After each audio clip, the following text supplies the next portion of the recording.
అందరికీ నమస్తే అండి. అప్పుడే పేటీఎం బ్యాచ్ ఫేక్ ప్రచారం మొదలుపెట్టారు. విష ప్రచారం అన్నమాట.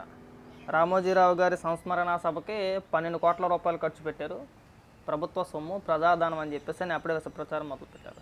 వీడెవడో డాక్టర్ ప్రదీప్ చింత ఉన్నాడు కదా, అమెరికాలో ఈడు డాక్టరే. ఒకసారి వీడు ఏం మాట్లాడుతున్నాడు వినిపిస్తూ ఉంటాయి.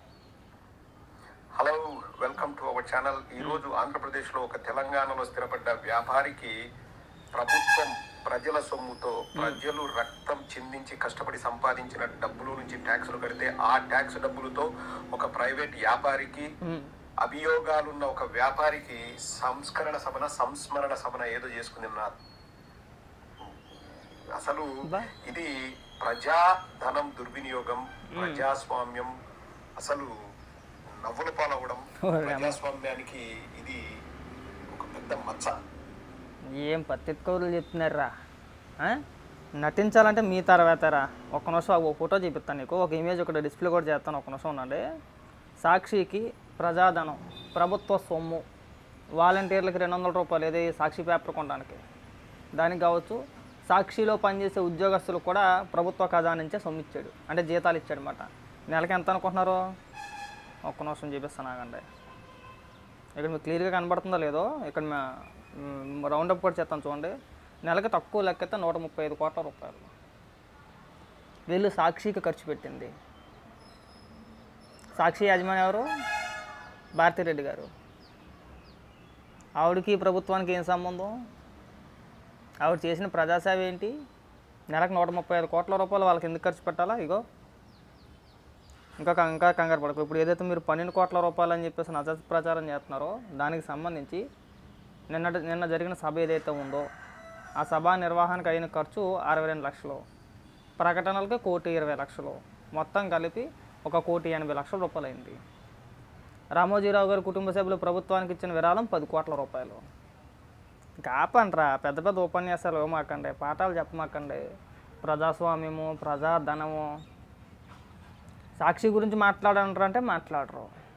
సాక్షికి అసలు ఏ విధంగా కట్టబెట్టాడు మేము అది కదా అనేది. ఒక జీవో ఇచ్చేసాడు కదా అన్న, ముఖ్యమంత్రిగా ఉండి ఒక జీవో ఒకటి ఇచ్చేసాడు కదా, నా సాక్షి పత్రిక కొనేయండి, నా సాక్షి పేపర్ని ప్రతి ఒక్క వాలంటీర్కి నెలకి 200 రూపాయలు అదనంగా ఇస్తాం మేము, మీరు కొనేసి కొంపకే పంచేయండి. అవన్నీ కూడా ఎక్కడ చూసినా మన సాక్షి పేపరే కనబడాలి, సాక్షి తప్పితే ఇంకేదీ కనబడకూడదు. అవసరమైతే ప్రజల సొమ్ముతో కొనేసని ఇచ్చేద్దామని చెప్పేసి అని జీవో రిలీజ్ చేశాడు కదా. ప్రభుత్వ ఖజానా నుంచి సాక్షికి డబ్బులు వెళ్ళినాయి కదా. అది కాకుండా సాక్షిలో పనిచేసే కొంతమంది వ్యక్తులకు కూడా దీని ద్వారానే డబ్బులు ఇచ్చారు, ప్రభుత్వ ఖజానా నుంచే డబ్బులు ఇచ్చారు. ఇప్పుడు చెప్పాను కదా, దాదాపు 135 కోట్ల రూపాయలు నెలకి మీరు తినేసింది. మరి ఎవడెక్కడ మీరు పాఠాలు చెప్పేది? దాని గురించి ఎందుకు మాట్లాడట్లేదురా? ఈ బొగ్గళ్ళందరికీ ప్రజాస్వామ్యం ఇప్పుడు గుర్తుకొచ్చేది అన్నమాట. ప్రతి చిన్నదానికి కూడా పెద్దది ఏదో జరిగిపోయింది, ప్రజల సొమ్ము తినేస్తున్నారో, ఖర్చు పెట్టేస్తున్నారో. మీరు తినేసిన దాంతో పోల్చితే నిన్న జరిగిన దాంట్లో తినేసింది ఏమి లేదు, ఎవరో తినేలా. ఇప్పుడు ఆల్రెడీ ఇంతకు ముందు కూడా చెప్పాను కదా, మొత్తం ఖర్చు 1,80,00,000 అయితే రామోజీరావు గారి కుటుంబ సభ్యులు ఆ ప్రభుత్వానికి విరాళం ఇచ్చింది 10 కోట్ల రూపాయలు.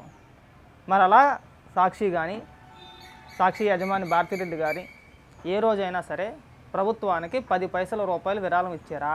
దేనికైనా సరే 10 పైసలు.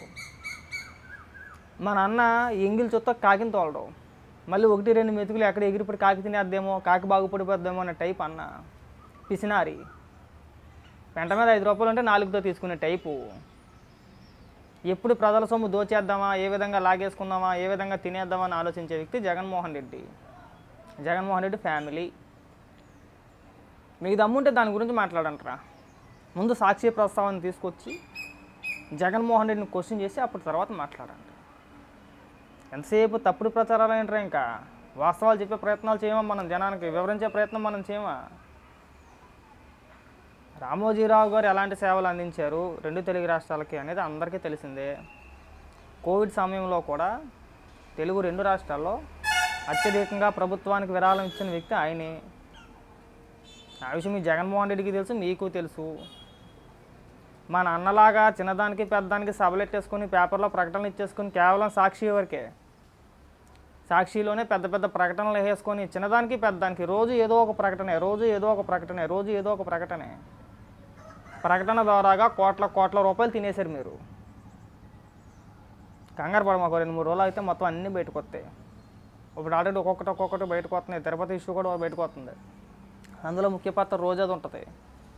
అలాగే అన్నీ వస్తాయి.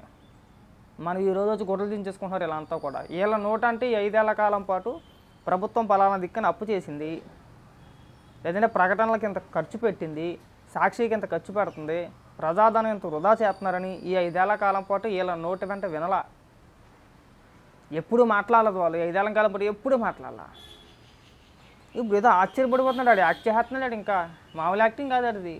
చేతులు చూపించి అయిపోయి ప్రజాస్వామ్యం ఏమైపోతుందో. సాక్షికి 200 రూపాయలు, అదే సాక్షికి చెప్పాను కదా ఇందాక, జీవో ఇచ్చేసాడు కదా, కొన్ని కోట్ల రూపాయలు కదా నెలకి. అప్పుడు ఏమైపోయిందో ప్రజాస్వామ్యం. అంటే ప్రభుత్వ సొమ్ము తినేయాలని చెప్పేసి నేను చెప్పట్లా. ఉదాహరణకి చెప్తున్నా, మీ అన్న ఎక్కువ తినేసాడురా, కానీ ఇక్కడ అలా కాదు, ఖర్చుకి ఇంకా 5 ఎక్కువే, 5 కాదు 10 ఎక్కువే ఇంకా విరాళం ఇచ్చారు వాళ్ళు. దాన్ని చెప్పట్లే వాళ్ళు. ఆయన ఇచ్చిన విరాళం గురించి చెప్పట్లా. సరే ప్రభుత్వం ఖర్చు పెట్టింది, అదే తిరిగి అదే ప్రభుత్వానికి మళ్ళీ 10 కోట్ల రూపాయలు విరాళం ఇచ్చారు కదా. మన జలగణలా తినేయలేదు కదా. తినేసి ఎప్పుడైనా సరే ఏ ప్రకటన ఎందులో అయినా సరే ఈ 5 ఏళ్ల కాలంలో ఒక్క సందర్భంలో ఇగో జగన్మోహన్ రెడ్డి కుటుంబ సభ్యులు కానీ, లేదంటే సాక్షి తరపున కానీ, సాక్షి యాజమాన్యం తరపున కానీ 10 పైసల రూపాయలు మేము ప్రభుత్వానికి విరాళం ఇచ్చాం, 10 పైసలు ఎక్కడైనా కానీ చూపించు. మేము మాట్లాడము, రాజకీయాల గురించి మాట్లాడడం మానేస్తాం. మేము 10 పైసలు ఇచ్చినట్టు నిరూపిస్తే ఇగో జగన్మోహన్ రెడ్డి కుటుంబ సభ్యులు ప్రభుత్వానికి విరాళం ఇచ్చింది ఎంత అని అఫీషియల్గా ఒక్క పేపర్ క్లిప్ చూపిస్తే సరిపోతారా? ఏం వద్దు, ఒక్కటి చూపిస్తే సరిపోతుంది. ముష్టి ఏరుకొని బతికి నా కొడుకులు మీరు మాట్లాడతారా మళ్ళీని? ఇంకా మాట్లాడితే చాలా ఉన్నాయి వివరాలు, టైం బొక్క. కాబట్టి ఏంటంటే ఇలాంటి విష ప్రచారాలు మానేయండి. ఇంకా వీటి వల్ల ఎవరికో ఉపయోగం లేదు. ఇవాళ ప్రజాస్వామ్యము, ప్రజల సొమ్ము, ప్రభుత్వ ఖజానా. ఒరే అమ్మ, మీరు జబర్దస్త్ ఆర్టిస్టులు కానీ ఎక్కువైపోయారురా. మామూలు యాక్ట్ చేయట్లా. నిన్నటి నుంచి ఒకటే గగ్గోలు, మీ ఏడుపంతా ఒకటే మాకు అర్థమైంది. ఆ సభకి సినీ ప్రముఖులు అందరూ వచ్చారు, అలాగే రాజకీయ నాయకులతో పాటు సినీ పెద్దలు కావచ్చు, ఇంకా ప్రముఖ వ్యాపారవేత్తలు కావచ్చు, అందరూ వచ్చారు. అదే మన హయాంలో ఏదైనా ఒక సభ పెట్టుకుని ఎవరైనా పిలిస్తే ముఖ కూడా చూసేవారు కాదు. ఒకవేళ వాళ్ళు వచ్చినా కానీ వాళ్ళు అవమానించి కూడా అన్న వాళ్ళ ఏడుపు అంతా అది కూడా అది మాట.